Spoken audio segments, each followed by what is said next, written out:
오늘 본문의 말씀은 계시록 7장 17절 말씀입니다. 이는 보좌 가운데 계신 어린 양이 저희의 목자가 되사 생명수 샘으로 인도하시고 하나님께서 저희 눈에서 모든 눈물을 씻어 주실 것임이로라.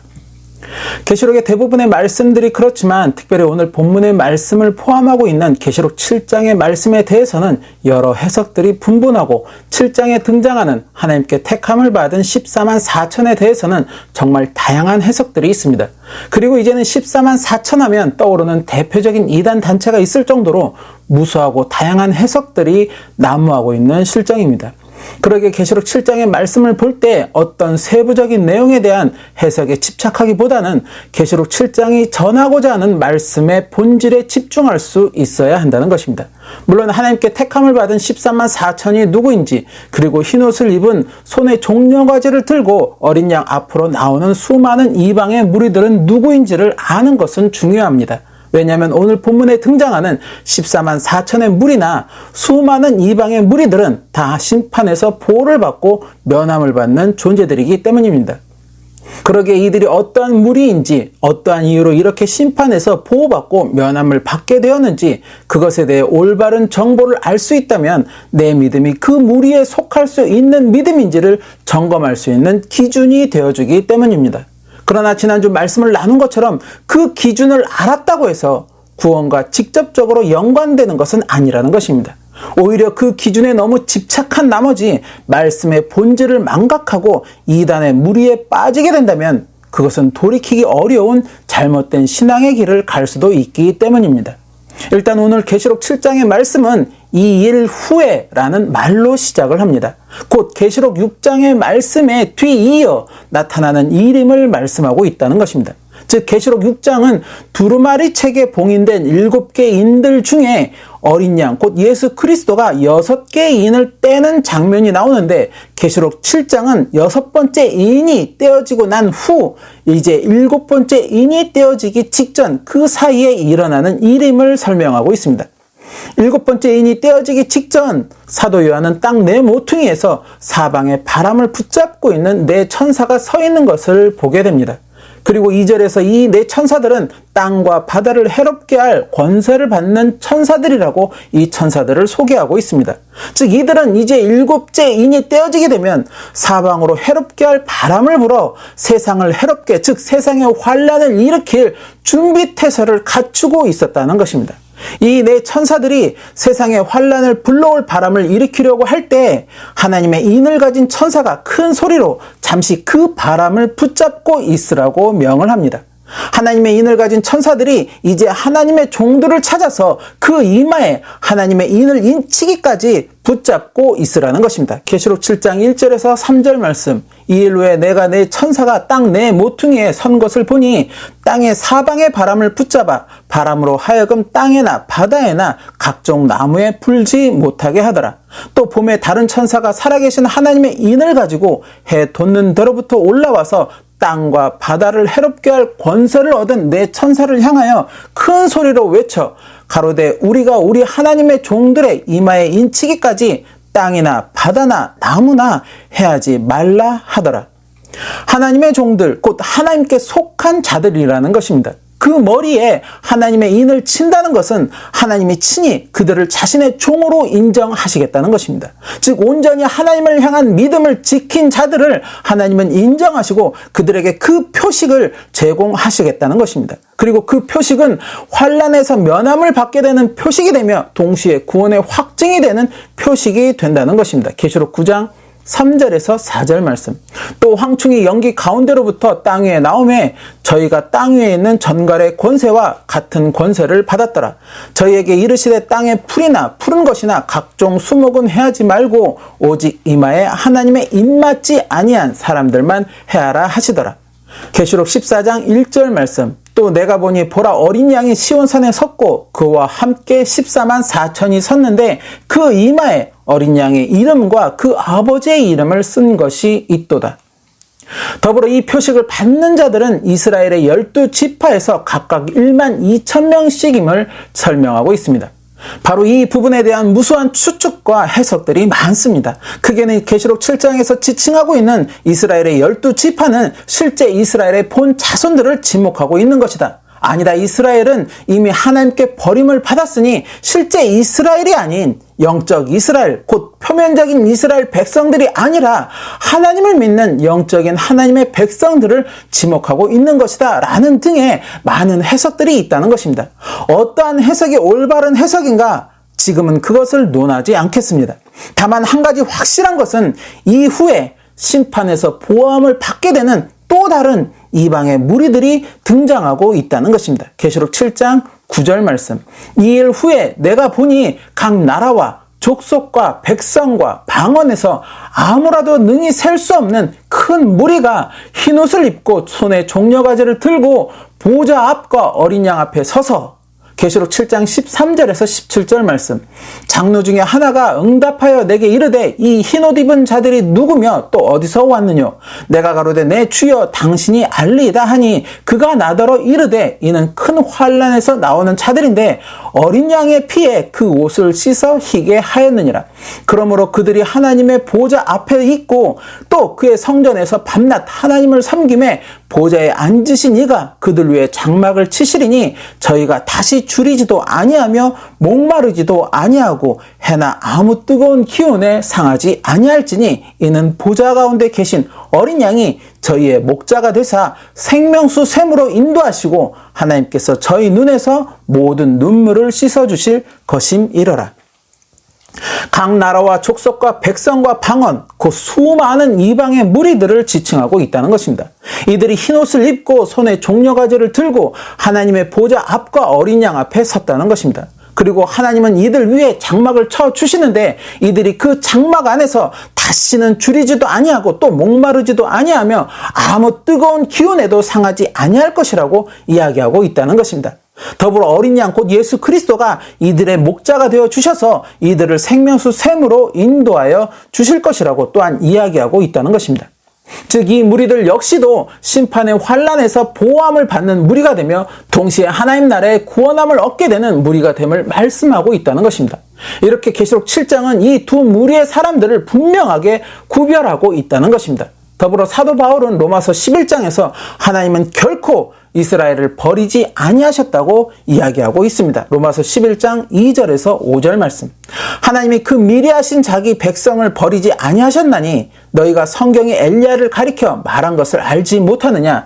저가 이스라엘을 하나님께 송사하되 주여 저희가 주의 선지자들을 죽였으며 주의 제단들을 헐어버렸고 나만 남았는데 내 목숨도 찼나이다 하니 저에게 하신 대답이 무엇이뇨? 내가 나를 위하여 바알에게 무릎을 꿇지 아니한 사람 7천을 남겨두었다 하셨으니 그런즉 이와 같이 이제도 은혜로 택하심을 따라 남은 자가 있느니라.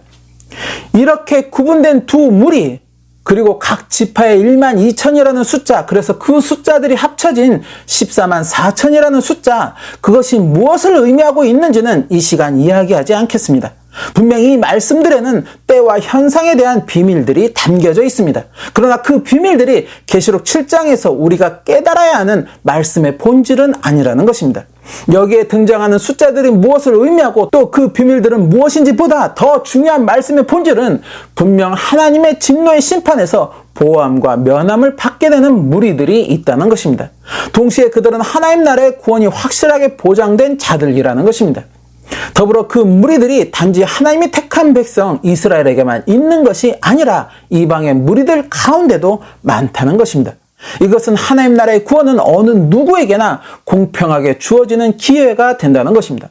내가 복음을 읽고 듣고 그렇게 사도 바울처럼 복음으로 회심하여 이후 주님과 동행하는 삶을 살아간다면, 말씀을 끝까지 인내로 지키며 그렇게 말씀에 이기는 자로 서게 된다면 그가 이스라엘 백성이든 이방인이든 하나님의 심판에서 보호함을 받으며 이후 구원의 자리로 나아가게 될 것이라는 것을 계시록 7장은 분명하게 말씀하고 있다는 것입니다.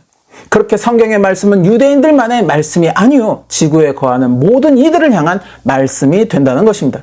이것이 바로 모든 이들에게 유익한 소식이 되는 복음이라는 것입니다. 그리고 계시록 7장에는 또 하나의 중요한 본질의 말씀이 담겨져 있습니다. 바로 14절 말씀 가운데 어린 양의 피에 그 옷을 씻어 희게 하였느니라 라는 말씀이 그것이라는 것입니다. 어린 양의 피에 그 옷을 씻어 희게 하였다. 곧 예수 그리스도의 보혈을 통해 새롭게 거듭났음을 의미하고 있다는 것입니다. 그렇게 예수님의 보혈로 거듭난 자들이 바로 이 무리에 속하는 자들이 된다는 것입니다. 예수님의 보혈로 거듭난 자, 예수님은 초림으로 이 땅에 오셔서 이들 곧 예수님의 보혈로 거듭난 자들이 어떠한 자들인가를 설명하여 주셨습니다. 요한복음 3장 3절에서 7절 말씀. 예수께서 대답하여 가라사대 진실로 진실로 내게 이르노니 사람이 거듭나지 아니하면 하나님 나라를 볼 수 없느니라. 니고데모가 가로되 사람이 늙으면 어떻게 날 수 있삼나이까? 두 번째 모태에 들어갔다가 날 수 있삼나이까? 예수께서 대답하시되 진실로 진실로 내게 이르노니 사람이 물과 성령으로 나지 아니하면 하나님 나라에 들어갈 수 없느니라. 육으로 난 것은 육이요 성령으로 난 것은 영이니 내가 내게 거듭나야 하겠다는 말을 기이 여기지 말라. 물과 성령을 통해 거듭난다. 곧 영적으로 새롭게 거듭나야 함을 말씀하셨다는 것입니다. 이렇게 영적으로 거듭나지 못하면 결코 하나님 나라에 들어갈 수 없다고도 말씀하셨다는 것입니다. 우리가 말씀을 믿으며 교회를 다니면 세례를 받게 됩니다. 교회마다 종파마다 세례에 대한 형식의 차이는 있지만 내가 주님을 나의 구주로 믿으며 이제는 주님의 백성이며 자녀입니다 라는 고백과 함께 새롭게 태어나는 의식이 바로 세례라는 것입니다. 그렇게 물 세례를 받고 또 기도의 열심과 성령 받은 자의 안수 등을 통해서 성령 세례를 받기도 합니다. 이렇게 물 세례를 받고 또 성령 세례까지 받았다면 그렇다면 저 무리에 속하는 자들이 되는 것일까요?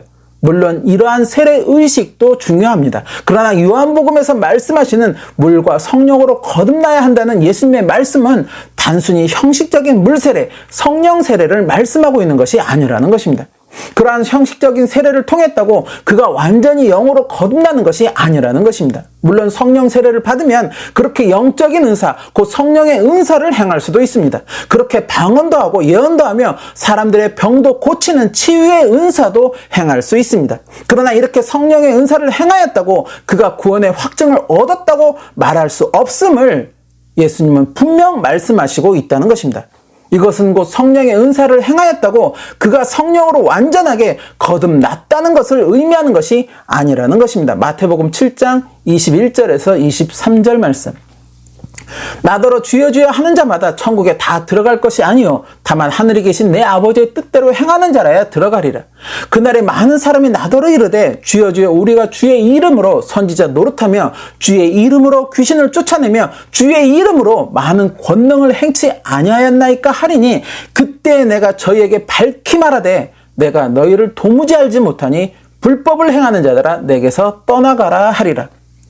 주님이 말씀하시는 거듭남이란 완전한 영의 거듭남을 말씀하고 있다는 것입니다.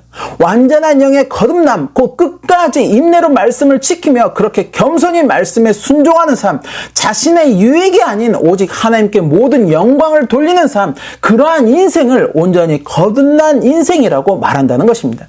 사도 바울을 통한 사도들이 그러한 삶을 살았고 초대교회의 신실한 믿음의 선조들이 그러한 삶을 살았다는 것입니다. 그리고 이들이 이렇게 온전한 거듭남의 삶을 살 수 있었던 것은 바로 날마다 자신을 말씀으로 점검하며 그렇게 말씀에 정결하기를 힘썼기 때문이라는 것입니다. 고린도전서 15장 31절 말씀.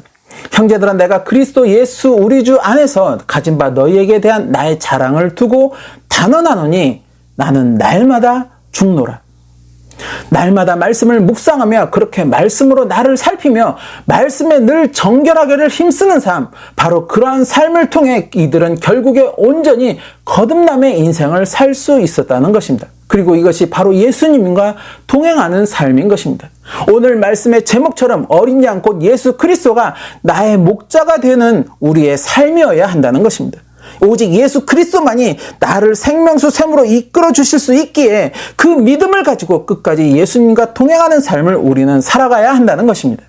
이 삶이 주님이 기뻐하시는 온전한 거듭남의 삶이 되는 것이며 그렇게 온전한 거듭남의 삶이 되었을 때 주님은 하나님의 심판이 열릴 때 우리를 하나님의 보좌 앞으로 이끄시고 그 위에 장막을 펼쳐 우리를 보호하시며 우리를 생명수 샘으로 인도하여 주신다는 것입니다. 저와 여러분이 바로 이 예수님과 동행하는 삶, 곧 온전한 거듭남의 삶을 살아가시기를 소망합니다.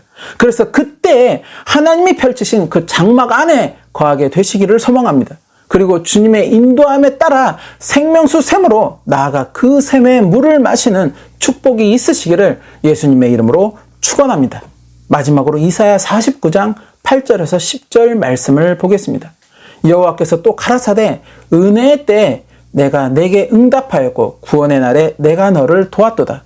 내가 장차 너를 보호하여 너로 백성의 언약을 삼으며 나라를 일으켜 그들로 그 황무하였던 땅을 기업으로 상속케 하리니 내가 잡혀있는 자에게 이르기를 나오라 하며 흑암에 있는 자에게 나타나라 하리라.